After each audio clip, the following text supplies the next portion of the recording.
just see when the time comes. What did you make of Turki Al Sheikh's FaceTime? He said he wants a trilogy. What did you make of it? Турки хотів trilogy, так, третій бій. Що ти думаєш? It's one Turkey. Pardon? That's what Turkey wants. Okay. Alexander Usyk has finally opened up about why he rejected Tyson Fury's urgent request for a trilogy fight. Usyk stated that it now feels like an unnecessary expenditure of time and resources. Let's be real, losing once could be seen as a mere off day, but suffering 2 defeats in such a short span goes beyond bad luck or a fluke. It's the undeniable truth. And that was it. Can you come back from this, Tyson? I don't know. Listen, it's up to the man, and whatever he wants to do. If he's got a... Usyk has demonstrated he's more than capable, while Fury remains trapped in denial, swallowing his own pride after all the self-promotion, only to be knocked down twice. People in the UK, what doubted my son, I said, every TV company you want sacking off. Sack them off Monday morning, so don't deny. Now, Fury and his father are spreading conspiracy theories, as acknowledging Usyk's dominance seems too much for his ego to accept. Daniel Usyk, well, I want my revenge, Usyk. Well done on tonight. After years of dominating the heavyweight division like it was his, Tyson Fury felt invincible. With an unbeaten record, a larger-than-life persona, and confidence that could light up Las Vegas, he believed nothing could stop him. But here's the truth. Confidence alone doesn't win fights, especially when you think your reputation will do the work for you. Alexander Usyk, on the other hand, came prepared for battle. Not just with his fists, but with a well-thought-out strategy. Fury, however, relied on his size and the belief that being bigger would always be the deciding factor. A lot of people had me at least 2. I just don't know. Listen, it is what it is. I'm not going to cry over spilled milk. It's happened now. I know boxing, been in it all my life. You can't change no decisions. But I'll just always feel a little bit hard done by it. Not a little bit, actually a lot. But I think when you don't get the knockout. One of Fury's most questionable decisions was bulking up for the fight. He came in heavier, thinking he could overpower Usyk with pure mass, but physics had different plans. The extra weight left him as agile as a stationary vehicle, and against Usyk, who moved like a boxing ballerina, it was a disaster waiting to unfold. Usyk's footwork was a work of art, slipping in and out of range with ease. He landed clean shots and controlled the ring as if it were his domain from the very first round. Usyk dictated the pace, forcing Fury to play catch-up, while his stamina was unmatched. By halfway through the fight, Fury was gasping for air, while Usyk looked like he could go another 10 rounds without even breaking a sweat. It wasn't just physical domination, it was a mental game. Usyk was the chess master, and Fury didn't even know how to move his pieces. What do you want to tell Usyk right now? Run, rabbit, run. Run! So why did Usyk's second fight with Fury hit him so hard? It short-circuited Fury's ability to accept reality. Instead of taking a moment to reflect on the defeat, Fury stormed out of the ring like a petulant child who had his candy taken away, ranting about injustice and rigged judges. He even claimed he won by at least 3 rounds. 3 rounds? That's not confidence. That's denial dressed as damage control. Fury then took his frustration out on the entire Saudi boxing system, calling it a robbery. But let's be honest, there's no robbery when a fighter barely shows up. Usyk's clean shots and flawless footwork left Fury nowhere to hide, and everyone saw it except for Fury himself. Fury's promoter, Frank Warren, even jumped in, calling the scorecards dumbfounding, as if watching his fighter systematically dismantled wasn't enough. Fury then started calling for a trilogy, but it felt less like a desire for unfinished business, and more like a desperate attempt to rewrite the ending. His confidence, once so unshakable, now seemed fragile, bordering on desperation. Fans and analysts were skeptical. Why ask for a third fight when the first 2 were so decisive? Meanwhile, Usyk wasn't having any of it. When asked about a trilogy, he immediately shut it down with a simple yet powerful statement: "I have nothing left to prove." Usyk had already defeated Fury twice, both times in dominant fashion. He wasn't interested in entertaining Fury's ego with a rematch.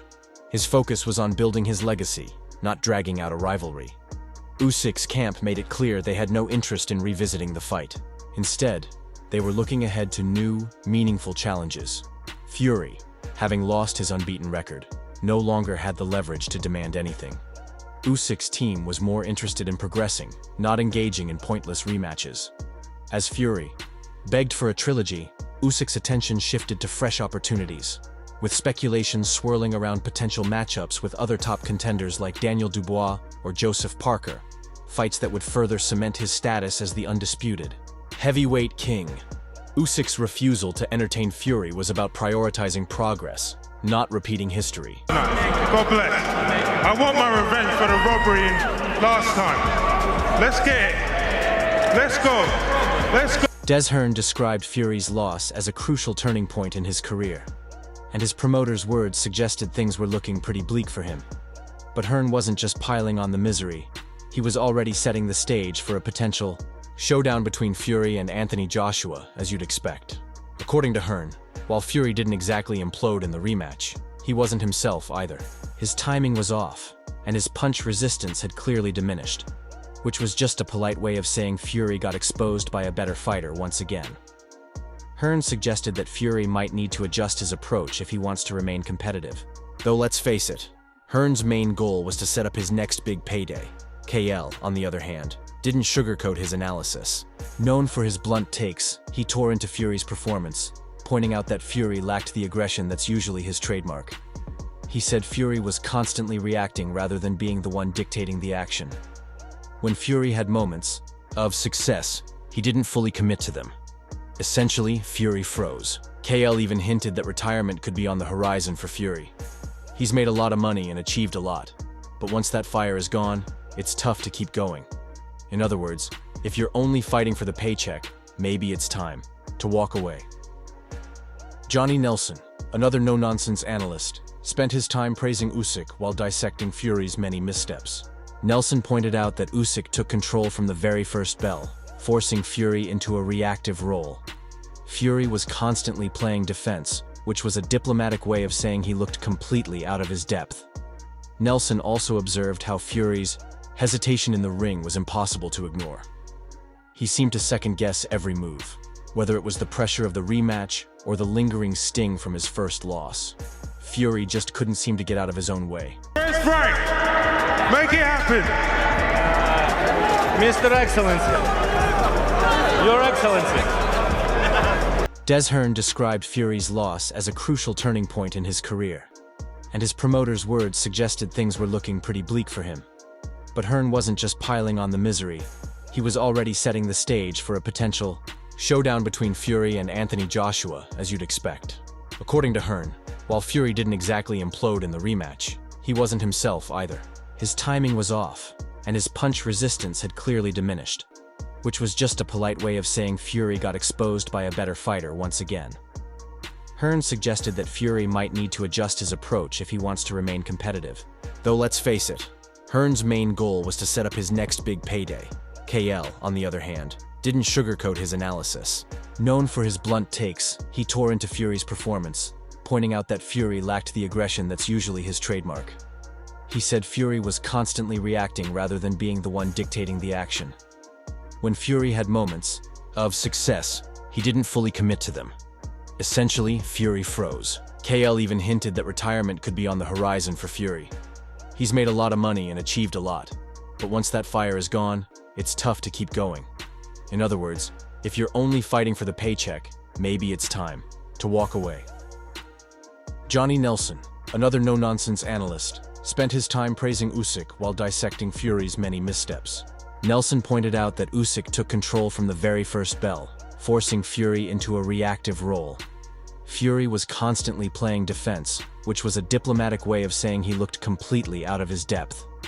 Nelson also observed how Fury's hesitation in the ring was impossible to ignore. He seemed to second-guess every move, whether it was the pressure of the rematch or the lingering sting from his first loss. Fury just couldn't seem to get out of his own way. The winner by unanimous decision, still undefeated, still reigning. Daniel Dubois jumped in the ring and said, let's get this fight on. I think he was told by Bricktop to do that. Jump in there, make a bit of noise. So Daniel Dubois got tired. It was marked up and he's now having to say, and he actually called it, didn't he? He said, Turkey Al Sheikh. Events of this scale aren't thrown together overnight. They require months of meticulous planning, involving everyone from major broadcasters with exclusive rights to small-time investors looking to capitalize on the hype. Every stakeholder suffered losses. Now, Jake Paul is facing the consequences. The controversy surrounding the hefty $350 million fine triggered a fiery debate. Critics argue that the amount is outrageously high and question whether it can even be enforced. Meanwhile, Jake downplayed the situation, calling it a simple misunderstanding. Sure, like anyone's buying that. This was typical Jake Paul, slipping into his familiar role as the charming rogue who just made a little oops. According to Jake, his words were taken out of context. He doubled down on closer the scorecards, but the right man won. I think Tyson Fury was constantly having to react instead of be the one that's activating the shots. And the right man's commitment to making the fight happen and assured everyone that November would see the two heavyweights finally square off. But Mike Tyson wasn't having any of it. His trust had been shattered, and he wasn't about to let Jake slide so easily. Tyson dropped an ultimatum that sent shockwaves through the boxing world. If Jake wanted the fight, it would be on Tyson's terms, and those terms were downright punishing. On July 10, 2024, Tyson revealed the new fight rules, specifically designed to push Jake to his absolute limits. This wasn't going to be just another boxing match. The first major change? An extended fight duration. Instead of the typical 8 rounds, this bout would stretch to a grueling 15 rounds. That's right, Tyson was bringing back the old school format, demanding a level of stamina and endurance that Jake had never faced before. For a fighter accustomed to shorter matches, this meant an entirely new training regimen. He'd need to carefully manage his energy, know when to attack and when to hold back. The extended rounds meant more time to make mistakes, more chances to wear down, and a relentless test of endurance under extreme pressure. Then, Tyson shortened the rest period between rounds to just 30 seconds instead of the standard 1-minute break. This left barely enough time to catch a breath, making recovery between rounds a serious challenge. Normally, fighters rely on that minute to regroup, receive advice, and regain composure. But with only half the time, the pressure would be relentless. Another brutal change? The gloves. Tyson insisted on using 8-ounce gloves, lighter than the usual 10-ounce gloves used in many pro bouts. While it might seem like a minor tweak, it's a game changer. Lighter gloves mean less padding and harder punches, increasing the impact of every strike. Jake would need to adjust his defensive skills to withstand Tyson's powerful shots while maximizing his own punching power. Then came the biggest curveball, a knockout-only rule. No points, no technical decisions, no judges' scorecards. This fight could only end with one man on the canvas. This rule added enormous pressure on both fighters, but especially on Jake, who couldn't rely on outscoring his opponent. He'd have to go all in every round, aiming for the knockout with every punch. For Tyson, this rule played right into his strengths. Known for his devastating power, he held the psychological upper hand, forcing Jake to fight his fight. Tyson also introduced the Iron Man round, a punishing twist that required 3 straight,